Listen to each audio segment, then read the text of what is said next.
and they burned the garbage and stuff, and yeah, it was very, very bad. And so we thought about how to protect or prevent the houses from demolishing, and yeah. And so we founded this association called Haushalten, and we started with this guardian houses, Wächterhaus, and the idea is Wächterhaus. Wächter is the German word for the guardian house.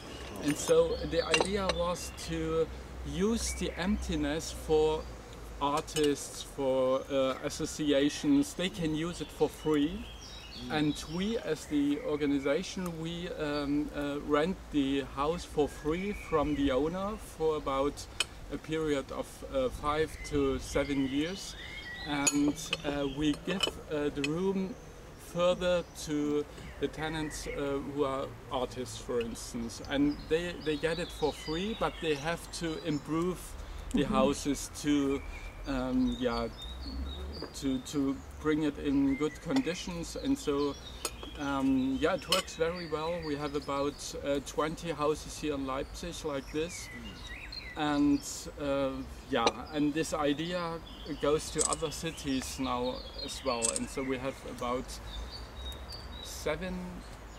8 organizations in other cities now. They do the same like we do here. Yeah, this is one idea, and we also help groups who want to buy houses because it's very cheap to buy. It was very cheap to buy houses here, and so for people who want to make a community, it was very easy to get houses here. And around here you have all the houses over here, and they are owned by groups of people who live in the houses and make projects. It's very interesting. I remember there was a time, Friedhof said there were 60,000 empty apartments within the city. There was a time when the landlords would offer, you know, travel tickets to Mallorca Island to the people who would then rent an apartment from them. Wow! It was a crazy competition. The houses are still so cheap, so the landlords, they don't feel that there is an idea to renovate the house and then rent it out and like earn money, so they rather rent it for free so someone can improve it. Yeah. Wow. Well, you need to have enough people, right, to rent all the apartments. If there are not enough people, it doesn't make sense to renovate more houses, which will then, you know, so be empty and you go bankrupt, basically. Still a lot of empty flats. So they basically wait with their investment also. They postpone their investment to a time when the city grows again, which happens now. For people to come, then there has to be jobs. Because 10,000 people. Yeah, they do. Yeah, that's a good question. but it works. Leipzig has the luck, and we have no new BMW.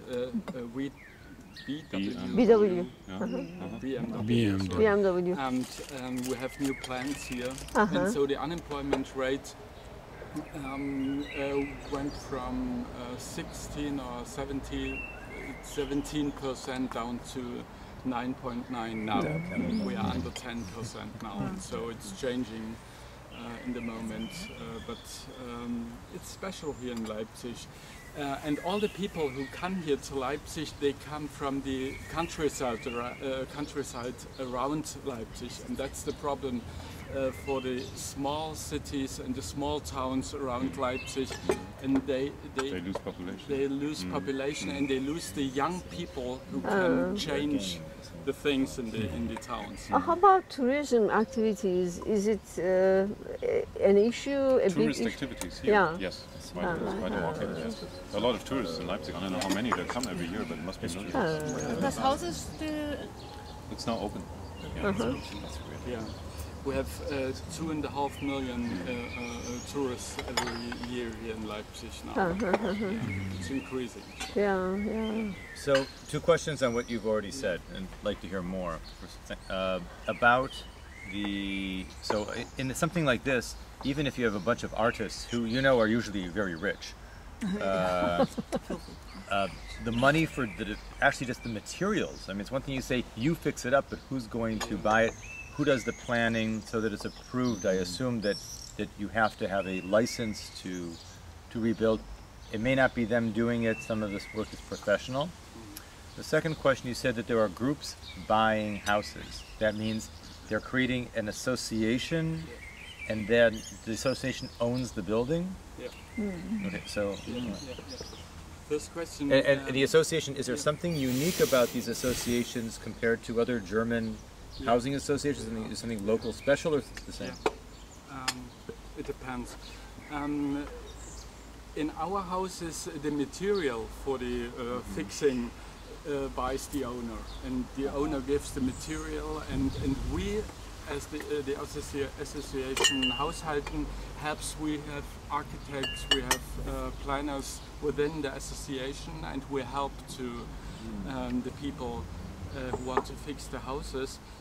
But the owner of the house, he must pay for the material, and he also must pay for the water and the electricity things to bring the things to the people. But they have to work a lot in the house, of course. That's why it's free to be there.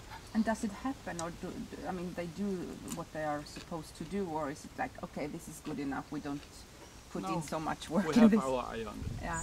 So that's what your association is also controlling. Or in, Who pays the architects and planners? Also the owners? Mostly do. The owners have to pay. And who pays you? And who pays you? Actually, that's the problem.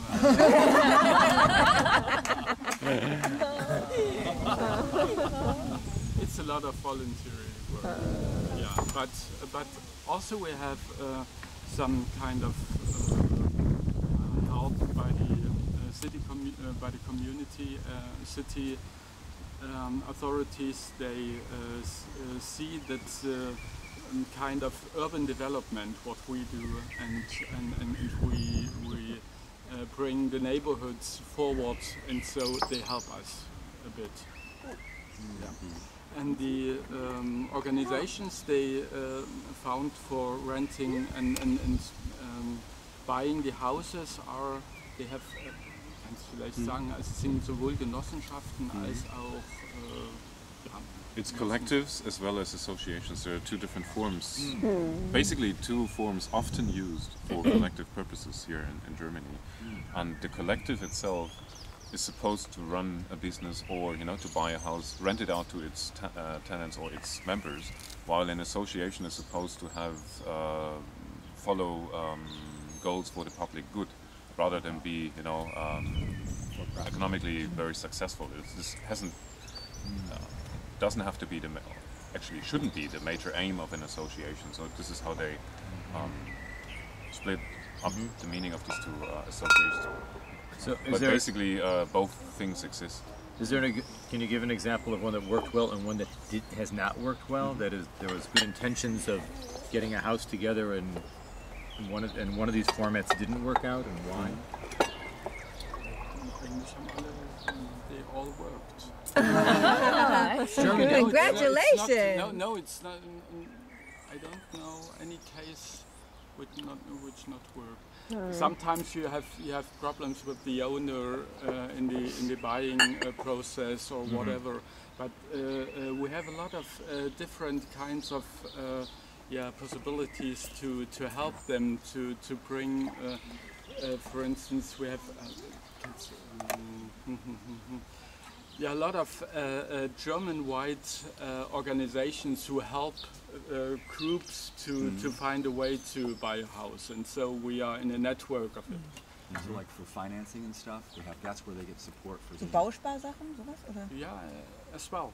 Yeah. But I mean, definitely there are social conflicts also in Yeah, some sure, of these sure. projects. But they still have separate apartments and shared rooms, and both combined in one house. So if one family moves out, they will have another one asking to step in, and that probably helps to make it more stable. It's like it's not one big community within the house usually. They still have the different floors, and they can separate from each other, and I guess it helps to make it work. It's often more a neighborhood project than what we would call a community. Like there might be some communal decision making, but not on all aspects of life usually. Just on how to deal with the house and the garden and things like this. Oh, so Gard, when it comes to this example of this space with zoning, is the house considered is it preservation?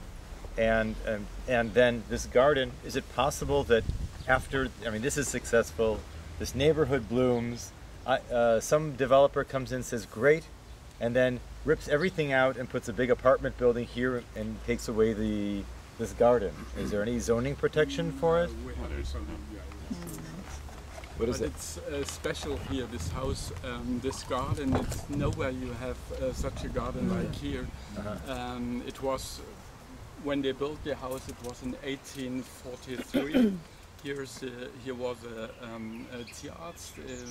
Veterinary. Yeah, thank you. What? Yeah, Veterinary. and he said, I want to keep this garden. All around here you have little factories and stuff, and here is the garden still. And we have a zoning plan, and so it's not so easy to find a way to pull the house down. It's a listed building, and so it's not too easy. And is the garden protected, or you could build? You could, in the city plan, you could put a building here, right? I think it's difficult, but it depends. We have a so-called paragraph 34 where you can. It's a law where you can build like you have it in the neighborhood. Yeah, basically you have to adjust to the circumstances of the neighborhood. And in this case, yes, you could probably Then build a small these building. are the consensus, yeah. Sure. And actually behind the wall, you know, you will find some smaller buildings in the backyards. That was what you were saying. That's usually the pattern. You have the big house in front, and then you have smaller buildings in the back, and sometimes they contain small manufacturing spaces, factories, and other things. In Cologne and Western City, we all have in the backyards 2 more houses now. But still, you know, you have to turn in for building permission. You have to turn in your plans, and in this case here, I don't think that you would get allowance to build a house here. You'll have to cut down a lot of trees and But your association, the Guardian Houses, it's an NGO. And do you get any funding at all from like the municipality or anything? A bit. A bit, okay. But I've also won some prizes. I don't know if there was money involved, but there is some public attention to it now. Yeah. But not too much. That's the problem. We had 2 people working here in the association, and now we have to, one is left. So you need a good fundraiser. what about if you get some money from the owners of the houses because you really do the work? That's actually is the way. We get some money from the user and some money from the owner. I would say owner. But it's sure. But it's very difficult to find owners who want to give their houses for the artists, and they speak totally different languages, and we have to translate this languages, and so it's difficult. Here in Leipzig it works now, but in other towns it's very difficult to find a way, and it's very difficult to find people who want to do that project, and so it's not so easy like it sounds. What happens to the artist after 5 years? So they put all this work into the house, and then 5 years go by. Yeah, we find ways for mostly all of the houses. We find ways to change the contracts, and some of the houses were bought by the people, by the artists in the houses. They formed as a group, and then they bought it. But we have the problem, of course. And we try to form groups to buy the houses. It's one way. But sometimes we have to find new places for the people. But it's part of the deal. You have it for free for this time, and afterwards maybe it's changing. But now we have a big discussion here in Leipzig about gentrification, because we had the 60,000 empty flats. Now we have left 25,000 flats empty, but the change is very fast because of the 10,000 people coming each year to Leipzig, and so you can account how long it takes until the flats are empty. But let's see. Actually, the city council also had initiatives to really bring people to Leipzig. They sent out like messengers, one could say, or missionaries to other places, like in West Germany, to get the pensioners here. You know, they really made tours to Leipzig, organized tours. Well, have a look at our beautiful city. Don't you want to move here? Spend the rest of your life here instead of in Bochum or wherever. You know, it's much nicer. She's right there. And they were quite successful with that. In the north of Sweden, they had campaigns. There are so many single women or single men in here, so please come and, you know, they're having a big party to try to get people together. In Sweden they had In the very north. Government matchmaking. in Sweden they had the advertisement for people to go on a romantic vacation. They pay for you to go on a romantic vacation to get pregnant. Really? You didn't see that? No. It's brilliant. In Sweden, yeah. Go out, have romantic vacation, get pregnant. What come if you back come home not being pregnant? You go again. They send you again. Oh, in Turkey, our Prime Minister. I have to talk about you. Yeah. It's on the TV. Our Prime They Minister did it in the middle of the World tells Cup. that They people showed it. should have Okay, I have 3 children. Listen to Ishi. Our Prime Minister says you should have at least 3 children, always. Turkey He needs says. Well, it's not China. It's like then you should have the maximum one. Oh, they got Everyone pregnant. 3. So you said them before. You said this is interesting. You said the two sides of the coin. You benefit from 10,000 people coming in,